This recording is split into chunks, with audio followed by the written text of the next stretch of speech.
Hello students, welcome to cast classes. I am Vipin Chauhan. तो आज से अपना इंग्लिश का course general English for all competitive exam हम स्टार्ट कर रहे हैं। ये हमारी फर्स्ट वीडियो होगी। और बच्चों, जैसा मैंने इंट्रोडक्टरी वीडियो में बताया था, डेली बेसिस पे आपको इंग्लिश के लेक्चर्स मिलेंगे। ठीक है, हर दिन आपको एक टाइमिंग बता दिया जाएगा नीचे कमेंट बॉक्स में, आपको इंग्लिश के लेक्चर्स उसमें कंप्लीटली मिलेंगे। तो आज से स्टार्ट करते हैं without wasting our time. English का ब्लूप्रिंट, जनरल इंग्लिश जो हर कॉम्पिटिटिव एग्जाम्स में आती है, उसका क्या होगा ब्लूप्रिंट, कैसा सिलेबस होगा, कौन कौन से इंपॉर्टेंट टॉपिक्स हैं जो हमें पहले प्रायोरिटी देना है जिनको। ठीक है स्टूडेंट, तो आज से हम स्टार्ट करते हैं। चलिए, तो एक बार मैं आपको बताता हूं कि इंग्लिश का सिलेबस या इंग्लिश को आपको, जनरल इंग्लिश मैं इसको बोलूँगा, जनरल इंग्लिश को आपको कैसे टैकल करना है। कोई भी कॉम्पिटिटिव एग्जाम में आप बैठे हैं, चाहे आप एसएससी सीजीएल में बैठे हो, बैंकिंग में बैठे हो, या फिर सीएसएचएल में बैठे हो, या कोई रीजनल एग्जाम्स में बैठे हो, ठीक है, तो उसको आप जब इंग्लिश पढ़ रहे हैं तो उसको कैसे करेंगे। तो इंग्लिश को हमने दो सेक्शन में डिवाइड किया है। बिल्कुल सिलेबस से मैं आज आपको स्टार्टिंग से बताता हूँ। इंग्लिश को हमने दो सेक्शंस में डिवाइड किया है। ठीक है, एक तरफ जो हम इंग्लिश पढ़ेंगे उसको मैं बोलता हूं बच्चों थ्योरेटिकल इंग्लिश। ठीक है, उसको हम क्या बोलते हैं, थ्योरेटिकल इंग्लिश। अगर थ्योरेटिकल इंग्लिश ना बोले तो हम उसको बोलते हैं ग्रामेटिकल इंग्लिश। ठीक है, ग्रामर जो हमने बचपन से पढ़ी होगी, बिल्कुल सबने ग्रामर पढ़ी है, हालांकि हमने इतना फोकस नहीं दिया, 10th क्लास तक तो ग्रामर सबने लिखी होगी। उसी थ्योरेटिकल या ग्रामेटिकल इंग्लिश को हम इस कॉम्पिटिटिव एग्जाम में थोड़ा सा डेप्थ में जाके पढ़ेंगे कि कहाँ से क्वेश्चंस बनते हैं, किस टाइप से क्वेश्चन बनते हैं। पहले तो मैं आपको ये जितना भी सिनेरियो जो है इंग्लिश का वो समझाऊंगा। फर्स्ट सेक्शन जो हमारा है थ्योरेटिकल या ग्रामेटिकल इंग्लिश, उसके अंदर क्या क्या क्वेश्चंस आते हैं, उसके अंदर कौन कौन से टॉपिक्स पूछे जाते हैं, एक बार मैं आपको ये सब समझा देता हूँ। देखो, ग्रामेटिकल इंग्लिश में बच्चों यूजुअली जो हम ग्रामर है स्टार्ट करते हैं तो 10 से स्टार्ट करते हैं ना, बचपन से हमने पढ़ा होगा 10 से स्टार्ट करते हैं।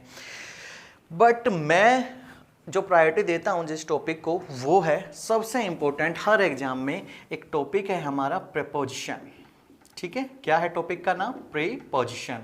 ठीक है, PREPOSITION, preposition, the most important topic in any sort of exam. ठीक है, प्रीपोजिशन सेकंड, इसको हम करेंगे और मैं स्टार भी लगा देता हूं कुछ ज़्यादा इंपॉर्टेंट टॉपिक पे जो 100% हर एग्जाम में क्वेश्चन पूछे जाते हैं। प्रीपोजिशन क्या होता है, कैसे क्वेश्चन को हम देखते हैं, वो सब बाद में, पहले आपको सिर्फ सिलेबस। प्रीपोजिशन हो गया।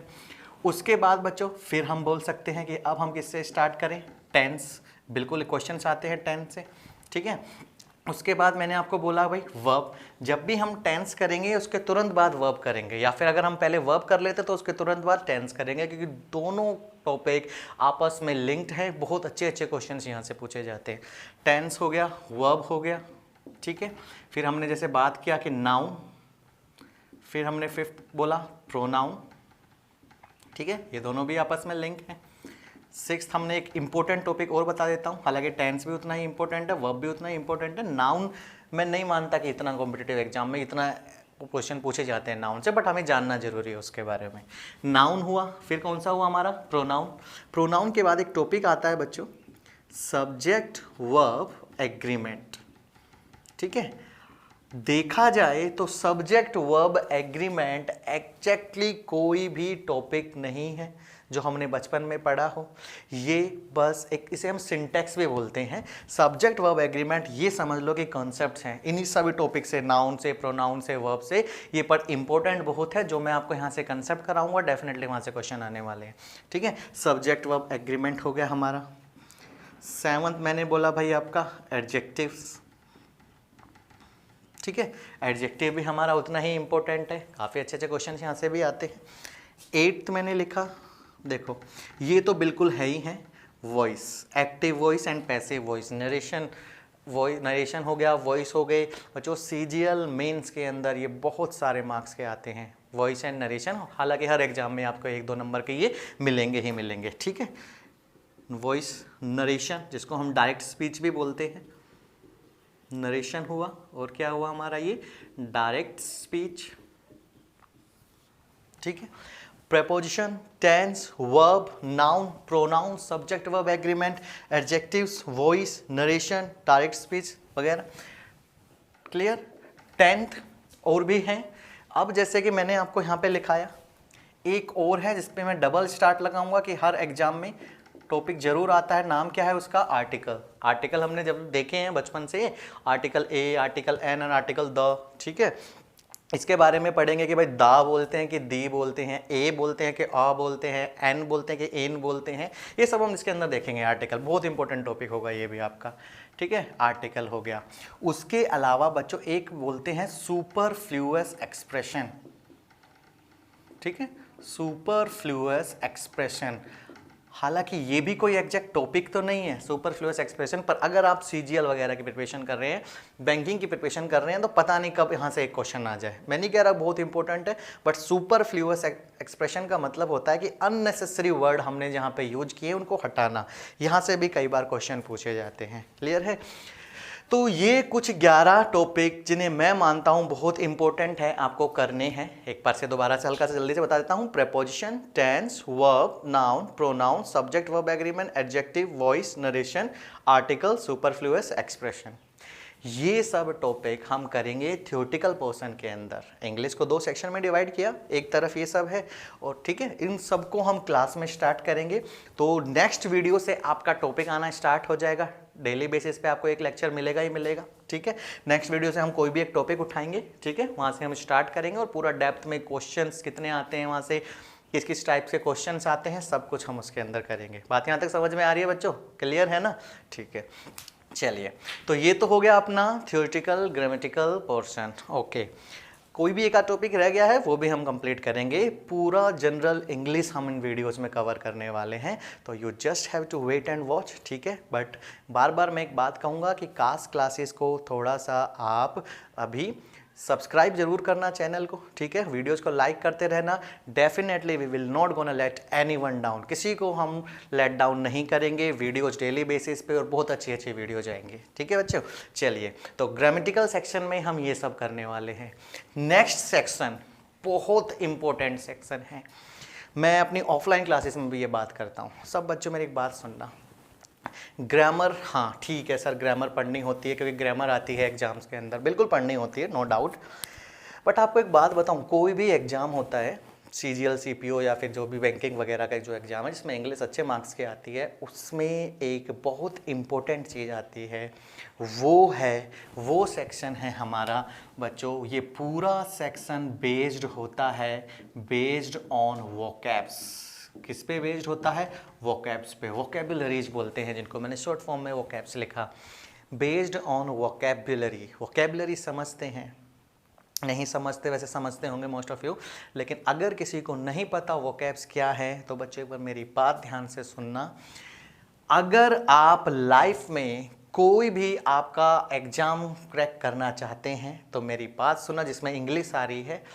आप आज से एक ये एम लेके चलो कि you should at least have the knowledge of 1000 words. कम से कम आपके पास 1000, मैं प्लस बोलूँगा, 1000 इंग्लिश के वोकैब्स। वोकैब्स का मतलब होता है वर्ड्स। आपके पास 1000 इंग्लिश के वर्ड्स होने ही चाहिए। आपके माइंड में हमेशा 1000 इंग्लिश के वर्ड्स याद होने चाहिए, तभी आप ये बड़े एग्जाम सीजीएल वगैरह, सीपीओ, बैंकिंग के एग्जाम क्रैक कर पाएंगे। वर्ड्स का मतलब समझना। आप क्या क्या क्वेश्चंस आते हैं अभी लिख रहा हूँ मैं, 2 मिनट वेट करना। सॉरी, क्वेश्चंस क्या आते हैं बच्चों? जैसे कि वर्ड्स मैंने बोला कि आपको 1000 वर्ड्स करने चाहिए, तो कई स्टूडेंट्स सोच रहे होंगे सर मेरे पास तो लाखों वर्ड्स हैं, कि मेरे को तो पता है स्लीप का मतलब सोना होता है, गो का मतलब जाना होता है, कम का मतलब आना होता है। बच्चों these are not your vocabs. ये वर्ड्स की बात नहीं हो रही है, ये तो हर आप छोटे बच्चे से पूछ लो उसे भी पता है, 80 साल के बूढ़े से पूछ लो उसको भी पता है ये वर्ड्स। तो इन वर्ड्स की बात नहीं हो रही है, वर्ड्स की बात हो रही है। सुनना मेरी बात, आपको पता होना चाहिए। जैसे मैंने बोला यार, शांति को इंग्लिश में क्या बोलते हैं, तो आधे बच्चे बड़े खुश होकर बोलते हैं ऑफलाइन क्लासेस में, सर पीस बोलते हैं शांति को। अरे भैया ये पीस वीस तो सबको पता है, पीस वीस से काम नहीं चलेगा। आपको एग्जाम क्रैक करना है ना, तो आपको पता होना चाहिए सर पीस नहीं, ट्रैंक्विल। क्या बोलते हैं? ट्रैंक्विल। एक अच्छा वर्ड, शांति को पीस ना बोल के आप बोलेंगे ट्रैंक्विल। दूसरा वर्ड सर ट्रैंक्विल। लड़ाई को क्या बोलते हैं सर? फाइट। अरे फाइट नहीं बच्चों, आप इसको बोल सकते हैं स्कफल। क्या बोल सकते हैं? Scuffle. They are scuffling on the road, ठीक है। स्कफल का मतलब हाथापाई। ये सारे वर्ड्स करेंगे क्लास में। सर जम्मू कश्मीर में हॉस्टिलिटी है, बहुत ज़्यादा हॉस्टाइल सिचुएशन है, वहाँ पे हमें ट्रैंक्विलिटी चाहिए। जम्मू कश्मीर में लड़ाई दंगे बहुत है, हमें वहाँ पे शांति चाहिए। ये वर्ड्स आपका लेवल अपने आप अपग्रेड करेंगे। जितने अच्छे वर्ड से आप गो थ्रू करोगे उतना ही अच्छा आपका लेवल होगा। और ये सिर्फ कॉम्पिटिटिव एग्जाम की बात नहीं है बच्चों, अगर आपको अपनी पर्सनैलिटी डेवलपमेंट भी करनी है तो आपको बहुत अच्छे अच्छे वर्ड्स पता होने चाहिए। अब ऐसा नहीं है कि मैंने 2 वर्ड याद करे, नहीं, मेरे पे बहुत वर्ड्स हैं, आप बस देखते रहिएगा, बहुत अच्छे तरीके से आपको मैं वोकैब समझाने वाला हूँ, ठीक है। तो बहुत इंपॉर्टेंट वर्ड्स याद रखना, फिनिश मत बोलो, उसकी जगह फ्रेजल वर्ब, रन आउट बोलो, ये सब करेंगे क्लास में। बात क्या है इंपॉर्टेंट कि आपको आज से ध्यान रखना है कि कितने वोकैब्स आने चाहिए सर, 1000 वर्ड्स। बात समझ रहे हैं ना, आप खुद ही समझो मेरी बात यार, अगर आपके पास वर्ड्स हैं, ठीक है, तो आप ऑब्वियसली बहुत इंप्रेसिव लगेंगे, बहुत इंप्रेसिव लगेंगे। देखो आप मान लो बस में बैठे हैं और आपको किसी को सामने अपना मतलब इंप्रेशन बनाना है ना, आपको किसी को इंप्रेस करना है। आप मैथ्स में बहुत अच्छे मार्क्स ला रहे हो, डजेंट मैटर, ठीक है। आप फिजिक्स में बहुत अच्छे मार्क्स ला रहे हो, डजेंट मैटर। जीएस में बहुत अच्छे मार्क्स है, डजेंट मैटर। लेकिन अगर आपकी इंग्लिश वोकैब्स अच्छी है तो आप किसी भी बंदे को इंप्रेस कर सकते हैं। जैसे मान लो बात तो चलती है, बस में बैठे हैं तो भाई समाज में, सोशल लाइफ में तो बात तो चलेगी। आपने बोला यार सलमान खान बरी हो गया, वहीं पे आप बोलेंगे यार Salman Khan has acquitted in that case, in heat and run case. Equity means बरी होना। उससे भी और अच्छे लेवल बढ़ना है तो एक्सकल्पेट, एक्सोजनरेट, ठीक है। एक्विट होना, बरी होना। Convict, Sanjay Dutt has got convicted in that case, Sanjay Dutt दोषी साबित हुआ। कन्विक्ट, एक्विट, एक्सकल्पेट, एक्सोजनरेट, ठीक है। ये सारे, रिजोल्व, ठीक है, उस पर कार्यवाही चल रही है, प्रोसिक्यूशन। अगर ये वर्ड्स आपको पता हैं तो कॉम्पिटिटिव एग्जाम तो छोड़िए, 2 मिनट के लिए आप इंप्रेसिव भी बनेंगे। आपकी जो भी प्राइवेट सेक्टर हो या कोई भी सेक्टर हो, वहाँ भी आपको बहुत काम आने वाला है। तो स्टूडेंट, मेरा एक टारगेट है और मैं चाहता हूँ ये आपका भी टारगेट हो कि एटलीस्ट 1000 इंग्लिश वोकैब्स, आप जो मैं वीडियोज़ बनाऊँगा, वीडियोज़ आपके पास आएंगी, उनसे आपको सीखना ही सीखना है। जितना अच्छा आप रिस्पॉन्स देंगे उतना अच्छा मुझे लगेगा कि आई शुड वर्क हार्डर, ठीक है, मैं और मेहनत करूँगा। बट आप बिल्कुल बने रहिए। ओके, अब एग्जाम पॉइंट ऑफ व्यू की बात करते हैं कि सर एग्जाम में क्या आता है। सुनिए बच्चों, 1000 वोकैब्स क्यों बोल रहा हूं मैं, क्योंकि यहां से आपके क्वेश्चन आते हैं। जैसे मैंने बोला सिनोनियम्स, क्या बोला, सिनोनियम्स। सिनोनियम्स समझते हैं, पर्यायवाची शब्द, जो हमेशा हम हिंदी में पढ़ते थे बट इंग्लिश में अभी सिनोनियम्स हर एग्जाम में आते हैं। सीजीएल, सीपीओ, बैंकिंग में तो बहुत ज़्यादा आते हैं, काफ़ी अच्छे मार्क्स के आते हैं, 2 से 4 नंबर के सिनोनियम्स, ठीक है, पर्यायवाची, सिमिलर वर्ड्स। अब सिनोनियम्स का कोई ग्रामर से तो लेना देना नहीं है कि आपको टेंस आएगा तभी आप सिनोनियम कर पाएंगे, नहीं, कोई लिंक नहीं है इन दोनों के बीच में।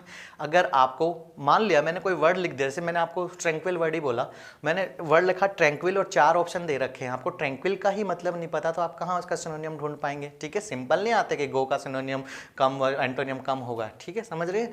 तो सिनोनियम हो गया। दूसरा बात मैंने बोली एंटोनियम्स। एंटोनियम्स क्या होते हैं, विलोम शब्द, ठीक है, opposite words and this are similar words. ये बिल्कुल हर एग्जाम में, रीजनल एग्जाम हो, सीजीएल हो, सीपीओ हो, बैंकिंग हो, कोई भी XYZ एग्जाम लगा लो जहाँ पे बस लिख दिया कि इंग्लिश आएगी, उनमें ये सब डेफिनेटली आएंगे। सिनोनियम्स हो गया, फिर कौन सा हो गया हमारा, एंटोनियम्स।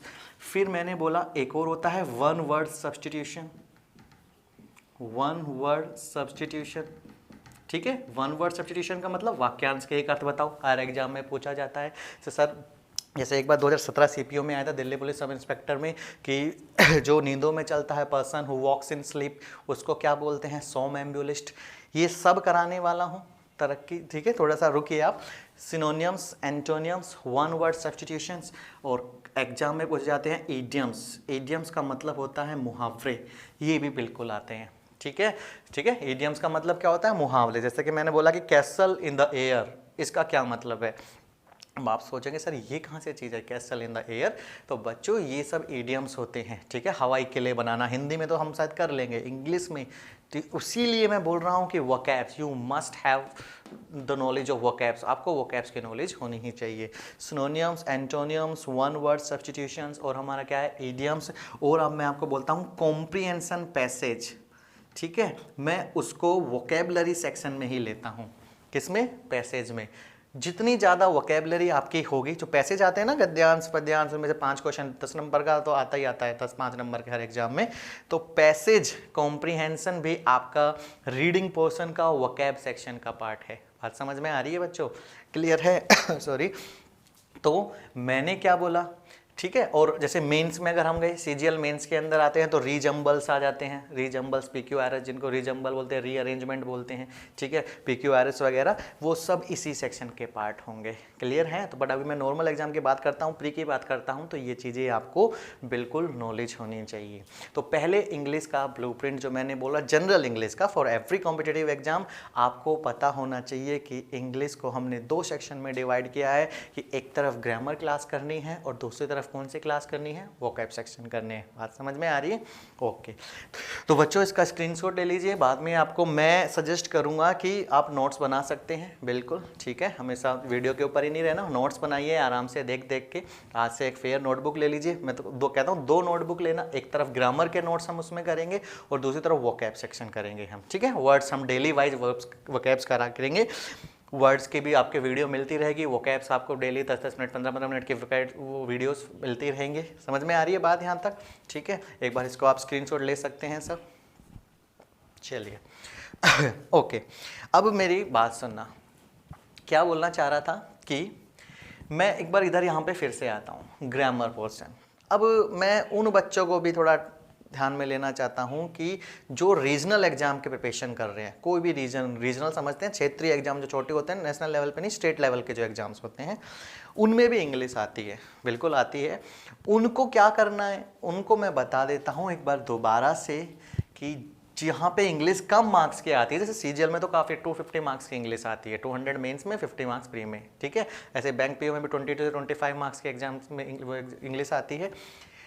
रीजनल एग्जाम में जहाँ 5-10 नंबर की इंग्लिश आती है, उनके लिए मैं कुछ इंपॉर्टेंट टॉपिक बता देता हूँ। वो क्या है बच्चों, कंफर्म है यहाँ से, ये टॉपिक तो मुझसे अच्छे से पढ़ना ही पढ़ना, ठीक है। बहुत अच्छा टॉपिक, बड़ा लेंथी टॉपिक कराएंगे। प्रीपोजिशन, क्या है उसका नाम, प्रीपोजिशन, बहुत इंपॉर्टेंट है। I can write down on this on stamp paper कि अगर आप रीजनल एग्जाम में बैठे हैं, प्रीपोजिशन से क्वेश्चन कंफर्म है, और बहुत बेसिक प्रीपोजिशन आते हैं, ठीक है, वो भी करा दूंगा। प्रीपोजिशन हो गया, ये तो पता ही है आपको, एवरग्रीन है हमारा, क्या भाई, टेंशन, बिल्कुल टेंशन ही है, टेंस, ये भी है। वर्ब से अभी आप इसमें छोड़िए, सब्जेक्ट वर्ब एग्रीमेंट बिल्कुल क्वेश्चन आएगा, ठीक है। वॉइस नरेशन कंफर्म है रीजनल एग्जाम्स में, तो बाकी सीजीएल वगैरह में तो सब कर ही रहे हैं हम, सीजीएल सीपीओ बैंकिंग वगैरह में। रीजनल एग्जाम्स की अगर मैं बात करता हूं तो ठीक है, आर्टिकल, यहां से तो क्वेश्चन कंफर्म है। Preposition, subject verb agreement, tense, voice narration and then article, ठीक है।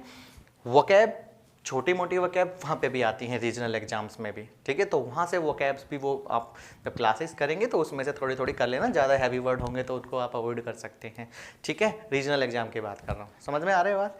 ओके, चलिए। तो बच्चों अब और क्या होगा हमारे क्लास में स्पेशल? सर ग्रामर तो सभी कराते हैं, बिल्कुल, ग्रामर जब कराएंगे तो आप वो भी देखना, वोकैब जब हम कराएंगे वो भी देखना। वोकैब के साथ साथ जैसे कि किस तरीके से वोकैब्स करेंगे। अब मैंने आपको बोला कि सर मैं कराऊंगा आपको वोकैब, 2000 तक वोकैब मैं आपको दूंगा, डेफिनेटली दूंगा, नॉट जस्ट दूंगा, समझाएंगे उसको। अब कैसे हो गए सर वो वोकैब्स, उनका तरीका क्या होगा? वर्ड्स कराने का तरीका ये होगा, या तो मैं आपको रूट वर्ड से कराऊंगा, ठीक है, रूट वर्ड जो चल भी रहे हैं नॉर्मल, या फिर मैं आपको कोई स्टोरी सुनाऊंगा, ठीक है। स्टोरी कैसे, कभी हम चलेंगे जम्मू एंड कश्मीर, जम्मू कश्मीर चलेंगे, वहाँ पे हम बोलेंगे यार जम्मू कश्मीर में, थोड़ा सा डिस्कशन भी करेंगे, जम्मू कश्मीर में काफ़ी, हम नहीं बोलेंगे लड़ाई दंगे चल रहे हैं, फाइट होती है, ये सब होता है, ये नहीं, हम बोलेंगे सर जम्मू कश्मीर में बड़ी हॉस्टाइल सिचुएशन है, बड़ी हॉस्टिलिटी है, ठीक है। वहाँ पे प्लेबिसाइट हो जाना चाहिए था, वहाँ के जो लोग बोलते हैं प्लेबिसाइट मतलब जनमत संग्रह वगैरह, रेफरेंडम हो जाना चाहिए था, ठीक है। हमें वहाँ पे ट्रैंक्विलिटी लानी है, शांति लानी है। ट्रैंक्विलिटी कैसे आएगी सर? रिकॉन्सिलेशन होगा, रिकॉन्सिलेशन का मतलब कॉम्प्रोमाइज, रिकॉन्सिलेशन होगा तो ट्रैंक्विलिटी आएगी। अब भाई कोई रिकॉन्सिलेशन मतलब समझे ना, कॉम्प्रोमाइज। अब भाई शांति कैसे आएगी? मान लो आपसे कोई नाराज हो जाए तो कैसे करेंगे भाई? हम उसको पैसिफाई करेंगे। पैसिफाई का मतलब किसी का गुस्सा शांत कराना, मोलिफाई गुस्सा शांत कराना, अपीजमेंट गुस्सा शांत कराना, मिटिगेट ठीक है किसी चीज़ को कम करना। हम कोई स्टोरी पकड़ेंगे, कभी हम जम्मू कश्मीर जाएंगे वहाँ के वर्ड्स देखेंगे, कभी हम तिब्बत जाएंगे, तिब्बत एक ऑटोनोमस कंट्री है, तिब्बत का जो स्पिरिचुअल लीडर है वो दलाई लामा है, इंडिया ने उसको असाइलम दे रखा है, तो वहाँ से वर्ड्स के देखते रहेंगे हम। वहाँ पे प्रोटेस्ट कर रहे हैं, they are setting themselves ablaze, खुद को जिंदा जला रहे हैं, ठीक है ना, सेल्फ इमोलेशन हो रहा है। तो स्टोरी बिल्डअप करते रहेंगे हम, स्टोरी बिल्डअप करने से वोकैब अच्छी होगी। समझ में आ रही है ना बात मेरी, ठीक है। वोकैब बहुत तरीके हैं। रूट वर्ड्स कर लेंगे हम, हमने पकड़ लिया एम्बुल, एम्बुल का मतलब चलना होता है, तो सॉम एम्बुलिस्ट, फन एम्बुलिस्ट, एम्बुलेटरी, सर्कम एम्बुलेशन, एम्बुल से ही सारे वर्ड कर लिए। ईयू से वर्ड कर लेंगे, ईयू पैट्रियट क्या होता है, ईयूफोनिक क्या होता है, यूथेनेशिया क्या होता है, ईयूलॉजी क्या होता है, यूफेमिज्म क्या होता है, समझना, यूटोपिया क्या होता है, ये ईयू से वर्ड पकड़ लिए हमने, ईयू का मतलब भी बता दूंगा आपको। ऐसे बहुत सारे वर्ड है। बैनी से पकड़ लिए, बैनी का मतलब बेनेडिक्शन हो गया। एमएल से पकड़ लिए, मेलेडिक्शन। तो root words, grouping of words, family of words जब हम एक साथ गैदर करेंगे तो आपको सब कुछ समझ में आएगा। बात समझ में आ रही है बच्चों मेरी, ठीक है। यहाँ से इस वीडियो से मैंने कुछ पढ़ाना स्टार्ट नहीं किया, यहाँ पे जस्ट मैं आपको एक ब्लूप्रिंट दे रहा हूँ जहाँ पे आप बिल्कुल एक अप्रोच रख सकते हैं। आप बोलेंगे अच्छा ऐसे करना है इंग्लिश, तो बिल्कुल ऐसे नहीं कि कुछ भी उठाया, नाउन उठाया, पढ़ने लगे। अरे क्यों पढ़ रहे हो भाई, मत पढ़ो, एक्सेसिव कुछ भी मत पढ़ो, पढ़ो वो जो एग्जाम में आता है, ठीक है। बुक्स के ढेर रखने से कोई फ़ायदा नहीं है। लिमिटेड पढ़ो बट इम्पैक्टफुल पढ़ो, इम्पैक्ट होना चाहिए माइंड में और एग्जाम के अंदर आउटपुट आना चाहिए, ठीक है ना। उसके कॉन्सिक्वेंसेस अच्छे होने चाहिए, रिजल्ट आना चाहिए, तभी तो पढ़ रहे हैं हम। हर कुछ उठा के मत पढ़ो आप, ठीक है। लिमिटेड पढ़ो बट बेस्ट पढ़ो। क्लियर है बात। तो ये हमारा सिलेबस हो गया, वोकैब्स के डेली वीडियोज आते रहेंगे। ओके, तो स्टूडेंट समझ में आ रहा होगा आपको। चलिए ठीक है, तो ये अपना ब्लूप्रिंट होगा आज के लिए, बस इतना ही। नेक्स्ट वीडियो बहुत जल्दी आ जाएगी, ठीक है। डेली बेसिस पे वीडियो आएंगी। नेक्स्ट हम स्टार्ट करेंगे इधर प्रीपोजिशन से या सब्जेक्ट वर्ब एग्रीमेंट से, या अगर आपका भी कोई स्पेशल है तो आप कमेंट कर दीजिए कि सर इस टॉपिक से स्टार्ट कर दीजिए, आई हैव नो प्रॉब्लम, जिससे आप बोलेंगे, ठीक है student. Thank you so much, thank you and do like our videos. इसका ध्यान रखना, वीडियो को लाइक ज़रूर करना, शेयर करना, कास्ट क्लासेस का जितना भी हो सके आप शेयर कीजिए। मैं ऐसे ही हार्ड वर्क करता रहूँगा। Till then thank you, goodbye, okay.